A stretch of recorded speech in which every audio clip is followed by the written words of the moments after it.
Hi, when does a lead become a lead at risk?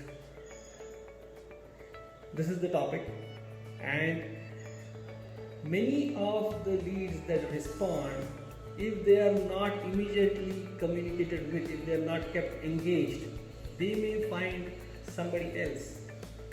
It's in every 100 leads that the AI sales assistant nurtures, we find at least one response clearly that says that a lead says, "Hey, I have already talked to your company and nobody responded from your side. That's why I've already given the order to somebody else." Every 100 leads that we have retargeted, we get this response. This is a very important metric to note because it's business lost.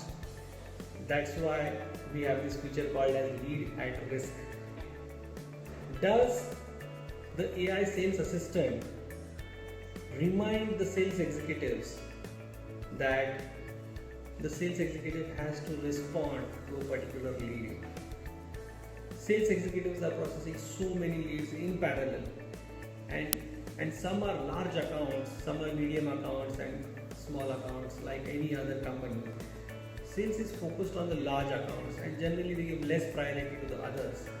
And when this happens, there is a chance of all these other leads falling through the cracks. The AI sales assistant will make sure that each and every lead is followed. She will remind the sales executive that this particular lead had responded to you, please respond back. And every 3 days, every 6 days, whatever frequency is good for you, that many times she's going to continue to follow up until you dismiss and say, "I don't want any follow-ups on this." So this is extremely important. No lead should fall through the cracks. That's the focus of 7 Targets AI Sales Assistant. Within 24 hours after the response from the lead, if the sales executive has not responded, the assistant will start pushing the sales executive saying, "Please respond," and that's what we call lead at risk. Hope you enjoy that feature. This is a very powerful feature. Every lead is potential business and we don't want you to lose any business. Thank you. Enjoy. Happy lead nurturing.